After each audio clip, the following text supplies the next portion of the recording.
اور لیکچر بھی دیتے ہیں، شراب چھوڑو، جوا چھوڑو، جہیز کی لعنت ختم کرو، یہ سب کچھ باتیں ہوتی ہیں، لیکن ہمیں دوسروں سے امیدیں ہوتی ہیں کہ یہ گناہ کے کام اور سماج میں پھیلی ہوئی برائیوں کو یہ ترک کر دیں گے، لیکن جب بات ہم جیسے علماء کو اور ہم جیسے ذمہ داروں کو اپنی بیٹی کی شادی کی آتی ہے تو ہم اپنی بیٹی کو جہیز دیں گے۔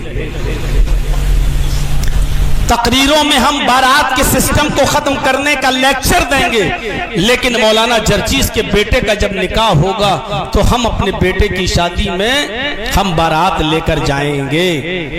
کیا کروں مولانا صاحب، علماء سے نہیں مانتے ہیں لوگ، کہتے ہیں اب ایک دم ساری چیزیں ختم تھوڑی ہو جائیں گی، دھیرے دھیرے یہ سارا سسٹم چلے گا۔ تقریریں کرتے ہوئے 20 22 25 سال کا عرصہ گزر گیا اور 25 سال کے بعد بھی یہی سننے کو مل رہا ہے کہ دھیرے دھیرے لوگ راستے پہ آئیں گے۔ جو ہم نے 25 سال پہلے سنتے تھے وہی آج بھی سن رہے ہیں کہ دھیرے دھیرے عوام صحیح راستے پہ آئے گی۔ آپ بیک وقت ختم کرانا چاہتے ہیں تو نہیں ہوگی۔ قرآن کریم نے ہماری کمزور نبض پر ہاتھ رکھتے ہوئے فرمایا تم دوسروں کی اصلاح کرنا چاہتے ہو؟ نہیں۔ یا ایھا الذین آمنوا علیکم انفسکم لا یضرکم من ضل اذا اہتدیتم۔ اے ایمانوں والو، اے مسلمانوں، علیکم انفسکم، پہلے تم اپنی فکر کرو، پہلے تم اپنے آپ کو دیکھو۔ ہر جلسے میں سماج کی برائیوں کا تذکرہ تو ہوتا ہے، لیکن جب ہم سے کہا جائے کہ اس برائی کے سلسلے کو آپ ختم کریے تو ہم کرنے کے لیے تیار نہیں ہوتے ہیں۔ قرآن کریم نے کہا ہر انسان اپنی فکر خود کرنے لگے، ہر انسان اپنی اصلاح خود کرنے لگے اور اپنی فکر کرنے لگے تو سماج اور معاشرے میں پھیلی ہوئی ساری برائیاں ختم ہو جائیں۔ جمعے کے خطبے میں کچھ لوگ بولنے لگے، یہ بولے وہ بولے، جبکہ حدیث ہے کہ اگر کوئی شخص بول رہا ہے تو اس کو بھی منع کچھ مت بولو، بول رہا ہے تو اس کو یہ بھی مت کہو کہ خاموش ہو جاؤ، نہیں، کیونکہ وہ تو بول ہی رہا ہے اور آپ اس سے کہو کہ خاموش ہو جاؤ تو اب دو لوگوں کی آوازیں، آپ کی آواز سن کر تیسرا کہے گا مولانا صاحب آپ بھی خاموش ہو جائیے، چوتھا ادھر، تو اور زیادہ ہنگامہ ہوگا۔ جب ہر آدمی خاموشی اختیار کر لے گا، ہم خود چپ ہو جائیں گے، ہم خود خاموش ہو جائیں گے تو اپنے آپ خاموشی طاری ہو جائے گی۔ اس لیے کہا یا ایھا الذین آمنوا علیکم انفسکم، اے ایمانوں والو پہلے تم اپنی فکر کرو، ہر انسان اپنی فکر کر لے۔ حضرت حذیفہ رضی اللہ تعالیٰ عنہ کو اللہ کے نبی جناب محمد رسول اللہ صلی اللہ علیہ وسلم نے مدینہ میں بلایا اور اپنے قریب کرنے کے بعد فرمایا اے حذیفہ میں تمہیں ایک لسٹ دے رہا ہوں، اس لسٹ کے اندر مدینے میں جتنے منافق ہیں ان کے نام ہیں، اس لسٹ میں میں نے مدینے کے منافقوں کا نام درج کیا ہے، لیکن میں تمہیں رازدار سمجھتا ہوں اور رازدار بنا رہا ہوں۔ اے حذیفہ اس راز کو راز ہی رہنے دینا، دیکھو میں نے تمہاری اوپر بھروسہ کیا ہے، میں نے تمہیں رازدار بنایا ہے۔ اے حذیفہ یہ راز کسی کو معلوم نہیں ہونا چاہیے کہ اس لسٹ میں کن لوگوں کے نام ہیں، پتہ نہیں اللہ تعالیٰ ان کو کب ہدایت دے دے اور وہ توبہ کر لیں اور اللہ ان کی مغفرت فرما دے، لیکن اس لسٹ میں جو نام ہیں وہ صرف تمہیں معلوم ہونا چاہیے، کسی کو بھی پتہ نہیں چلنا چاہیے کہ اس لسٹ میں مدینے کے کن منافقوں کے نام ہیں۔ حضرت حذیفہ نے اس لسٹ کو اپنے پاس رکھا، ناموں کو پڑھا اور اپنی پوری زندگی اس لسٹ کو دیکھنے کے بعد کسی کو بتایا نہیں کہ اس لسٹ میں کتنے لوگوں کے نام ہیں، کون منافق ہیں۔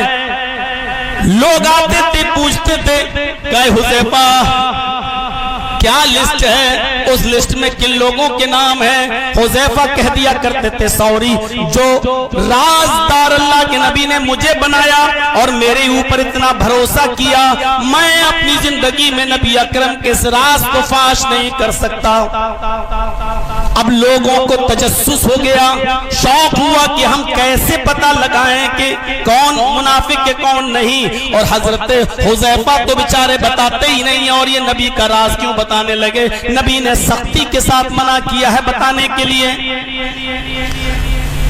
تو دیکھتے تھے مدینے کے لوگ، کسی کا انتقال جب ہو جاتا تھا مدینے میں تو لوگوں کی نظر اس انتقال شدہ آدمی پر نہیں ہوتی تھی، اس مرنے والے پر نہیں ہوتی تھی، جو انتقال کر گیا اس پر نہیں ہوتی تھی، اس کے جنازے پر اس لیے نہیں آئے کہ مرنے والے کا نام لسٹ میں پڑا ہوگا، اور اس منافق کا انتقال ہوا اس لیے نہیں آئے۔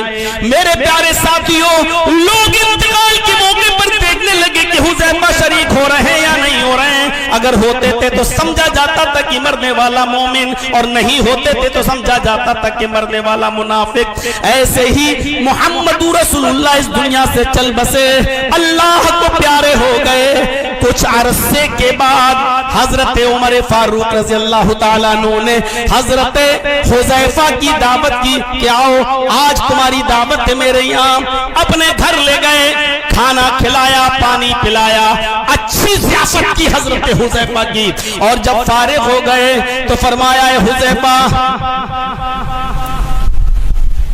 مجھے صرف تھوڑا سا کام ہے تم سے۔ کہا کیا کام ہے؟ میں کیسے کہوں؟ کہ نہیں آپ کہہ سکتے ہیں، ارے آپ کی شان تو بڑی نرالی ہے، ارے نبی اکرم نے آپ کے بارے میں کہا تھا کہ لو کان بعدی نبی لکان عمر، میرے بعد کوئی نبی ہوتے تو عمر، اور آپ ہم سے کہہ رہے ہیں کہ کہاں سے بات شروع کروں؟ ارے بتائیے کیا بات ہے؟ فرمایا اے حذیفہ اپنے گھر دعوت کرنے کا مقصد اور تمام لوگوں کو چھوڑ کر صرف تمہیں بلانے کا مقصد صرف اتنا ہے، مجھے دوسروں سے کوئی سروکار نہیں ہے، بس مجھے اتنا بتا دو کہ جو لسٹ محمد رسول اللہ صلی اللہ علیہ وسلم نے منافقوں کی تمہیں دی ہے اور بتایا ہے، اتنا بتا دو کہ اس لسٹ میں عمر کا نام ہے یا نہیں، میرا نام ہے یا نہیں، اگر ہے تو میں توبہ کر لو، استغفار کر لو، مغفرت کر لو، اس لسٹ میں میرا نام ہے یا نہیں، اگر ہے تو بتا دو تاکہ میں اللہ کے خوف سے ڈر کر آج ہی سے استغفار میں لگ جاؤں، رب سے مغفرت کی دعا میں لگ جاؤں۔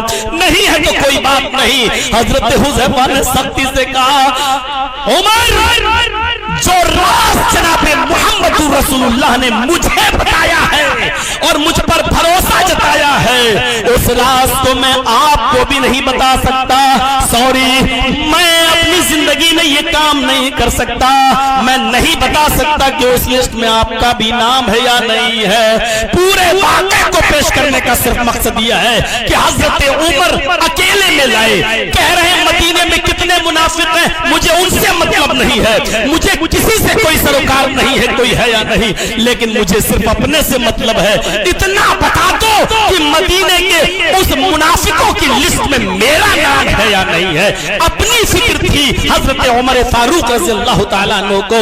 اسی طریقے سے ہر شخص، ہر انسان، ہر مسلمان اپنی فکر خود کر لے، اپنے سماج میں اصلاح ہو جائے گی، معاشرے کے اندر آپ دیکھ لیجئے گا نیکیوں کی گنگا بہنے لگے گی اور برائیاں اپنے معاشرے سے خود بخود ختم ہوتی چلی جائیں گی۔ تو میرے پیارے ساتھیوں ذرا غور کیجئے، حضرت عمر فاروق نے بتا دیا مجھے اپنی فکر ہے، ہم پہلے اپنے آپ کی اصلاح کر لیں، بتاؤ اگر نام ہے تو میں آج ہی سے توبہ کروں، استغفار کروں، اور میں کسی کو نہیں بتاؤں گا کہ حضرت حذیفہ نے مجھے بتا دیا ہے، میں کسی کو نہیں بتاؤں گا، لیکن جس پر نبی کی نظر انتخاب پڑی ہو کہ یہ شخص رازداری کو رازداری میں رہنے دے گا، کسی کو نہیں بتائے گا، وہ رازدار حضرت عمر سے بھی کہہ رہا ہے سوری میں آپ کو بھی نہیں بتا سکتا، میں نبی اکرم کے توکل و بھروسے کو نہیں توڑ سکتا ہوں۔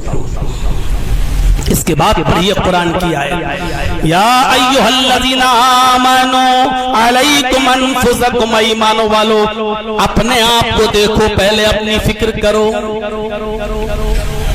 کون کر رہا ہے؟ جرجیس صاحب لیکچر دے رہے ہیں قوم کے لیے، لیکن جرجیس صاحب پہلے خود اپنی اصلاح کر لیں۔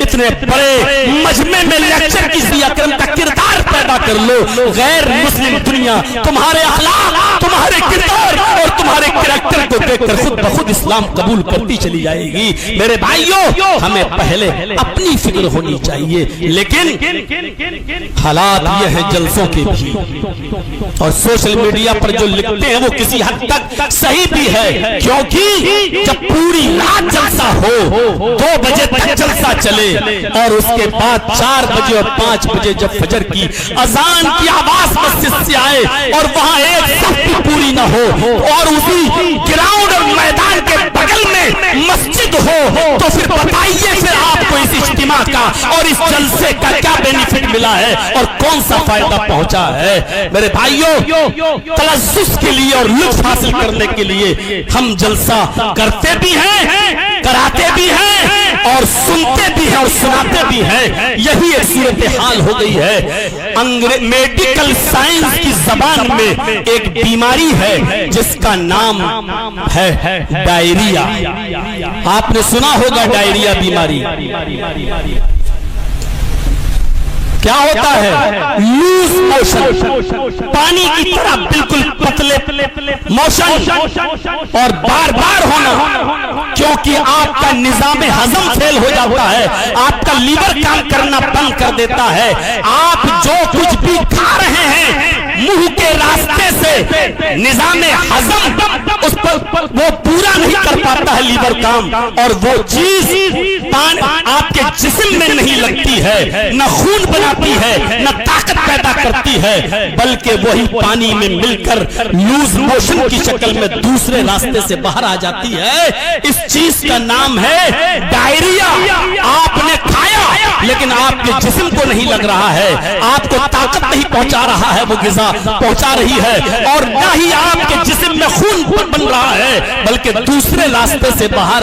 یہی جلسوں کا حال ہو چکا ہے، ہمیں کانوں کا ڈائریا ہو چکا ہے۔ جس طریقے سے ہمارا نظام ہضم خراب ہو جاتا ہے، ہم منہ سے کھاتے ہیں اور دوسرے راستے سے وہ غذا باہر نکل جاتی ہے، ہمارے جسم پر کوئی اثر نہیں کرتی ہے۔ یہی جلسے ایک کان سے سنے جاتے ہیں، ایک کان سے سنتے ہیں ہم، اور سنی ہوئی باتوں کو اس جلسے سے نکلنے کے بعد دوسرے کان سے ہم نکال دیتے ہیں، ہمارے دلوں پر اس کا کوئی اثر نہیں پڑتا ہے، ہمارے زنگ آلود دلوں پر کوئی فرق نہیں پڑتا ہے۔ صبح ہو کر بس چائے کی ہوٹلوں پر جاہل قوم نمبر دیتی ہے کہ پہلے نمبر پر اس کی تقریر، دوسرے نمبر پر اس کی تقریر، تیسرے نمبر پہ یہ مولانا اچھا بیٹھا بولا، اور خود اس کا حال یہ ہے کہ فجر کی نماز بھی نہیں پڑھا ہے، اس کا حال یہ ہے کہ وہ چائے کی چسکی لے رہا ہے۔ یہ جاہل قوم علماء کو نمبر دیتی ہے، مولویوں کو نمبر دیتی ہے۔ یہی صورتحال آج ہمارے جلسوں کی ہو چکی ہے۔ آزاد پارک والوں ہو سکتا ہے کہ شاید میری باتیں سن کر آپ آئندہ پھر 20 سال کے لیے ہمیں چھوڑ جائیں، لیکن حقیقت ہے سننا ہے تو سننا تو پڑے گی۔ میرے پیارے ساتھیوں، یہی صورتحال آج ہماری ہو چکی ہے۔ سوچیں گے بڑی محنت سے تو چندہ وندہ کرا کے جلسہ کرایا، اور یہ مولوی کہہ رہا ہے کان سے سنتے دوسرے کان سے اڑاتے، ڈائریا کہہ رہا ہے۔ میں آپ کے جلسے کی بات نہیں کر رہا ہوں، میں عام جلسوں کی بات کر رہا ہوں۔ سب جلسوں کا یہی حال ہے میرے بھائیوں، ایک کان سے سنتے ہیں اور دوسرے کان سے اڑا دیتے ہیں، یا پھر یہ کہیے کہ اتنی تقریریں اور اتنے جلسے سن چکے ہیں جرجی صاحب آپ کے، ڈاکٹر عبدالغفار صاحب کے، کہ اب کان بھی ہمارے سن ہو چکے ہیں۔ تم نہیں آتے ہو تو یوٹیوب پہ سنتا ہوں، سوتے وقت سنتے ہیں، یہ سنتے ہیں جیسے کوئی آدمی 4 ویلر پہ جا رہا تھا اور سامنے ایک آدمی بیچارہ گاڑی کے آگے آگے چل رہا تھا، ڈرائیور ہارن دے رہا تھا، وہ بیچارہ آگے سے ہٹ ہی نہیں رہا ہے، اس نے دوبارہ ہارن دیا، وہ بیچارہ آگے ہٹ ہی نہیں رہا ہے، وہ ہٹتا ہی نہیں ہے۔ ڈرائیور نے 10 12 15 مرتبہ ہارن دیا لیکن آگے چلنے والا آدمی ٹس سے مسی نہیں ہو رہا ہے۔ ڈرائیور کو غصہ آیا، کمینہ سنائی نہیں دے رہا ہے، نکلا اپنی گاڑی سے، اترا اور چلنے والے آگے چلنے والے آدمی کو پکڑ کر ایک تھپڑ رسید کر دیا۔ اس نے کہا کیوں مارا، کیا ہوا؟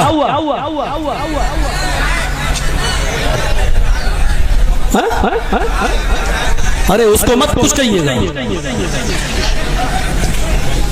اس کو کچھ بھی کہہ دیا تو چوکٹ گھاٹ میں اسی طرح ہو گئے جیسے ہم تھے.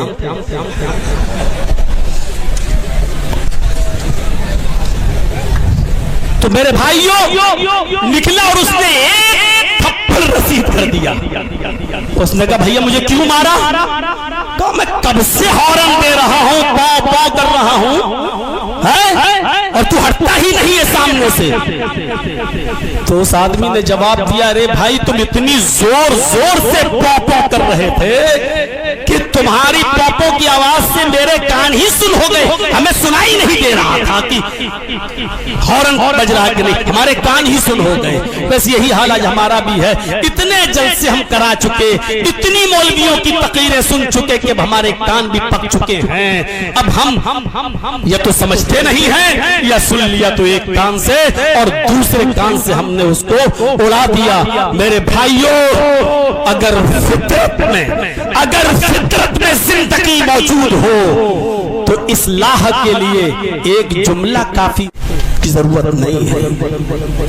ایک رکشہ چلانے والا رکشہ چلاتا تھا, غریب تھا, صبح سے شام تک رکشہ چلایا, شام کو گھر پہنچا, بیوی بھوک لگی ہے, محنت کرتا ہوں, رکشہ چلاتا ہوں, کھانا لا. اور بیوی نے اس کے سامنے ارہر کی دال رکھ دی, بلا بگاری ہوئی, نہ گھی نہ چھونکا لگا ہے, کچھ بلا بھکاری ہوئی, دال اس کو دے دی سامنے. اس کو غصہ آیا اور لگا ٹنٹنانے اپنی بیوی کے اوپر. میں دن بھر محنت کرتا ہوں, مزدوری کرتا ہوں, رکشہ چلاتا ہوں, پسینہ بہاتا ہوں, اور کھانے کے لیے مجھے تم ارہر کی دال کھلا رہی ہو, وہ بھی بغیر چھونکے کی, بغیر فرائی کیے ہوئے, بغیر بنا بھگاری ہوئی دال تو مجھے دے رہی ہو, نہیں کھاؤں گا, ہٹاؤ یہاں سے, دال کھانے کے لیے میں پیدا ہوا.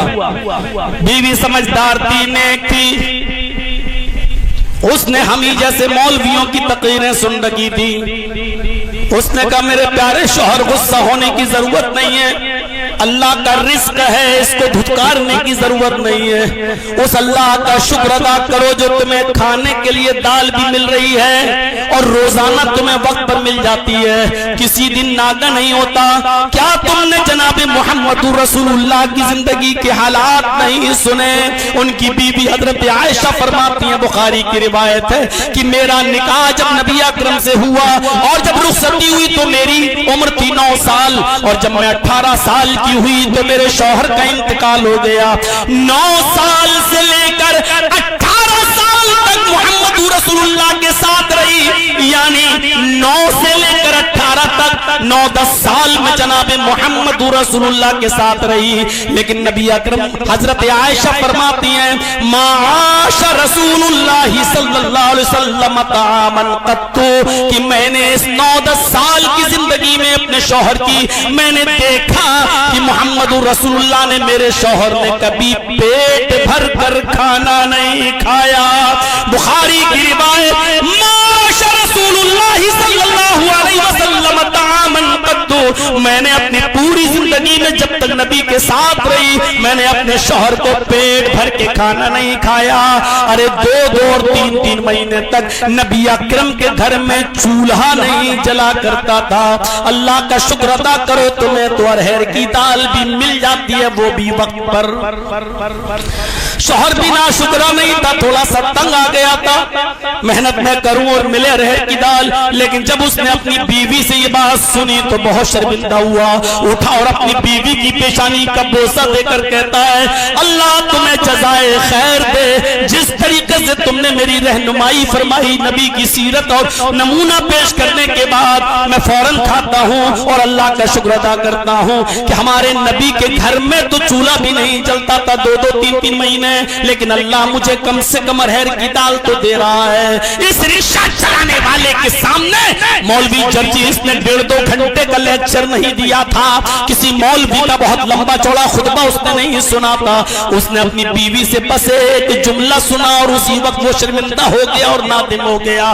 یہی سب سے بڑی انسانیت ہے. گناہ تو ہوگا انسان سے, اور جو گناہ نہ کرے پھر وہ انسان کہاں رہ گیا. میرے بھائیوں گناہ نہ کرنے والی مخلوق تو فرشتے ہیں, فرشتوں کو اللہ نے گناہ کرنے کی صلاحیت دی ہی نہیں ہے,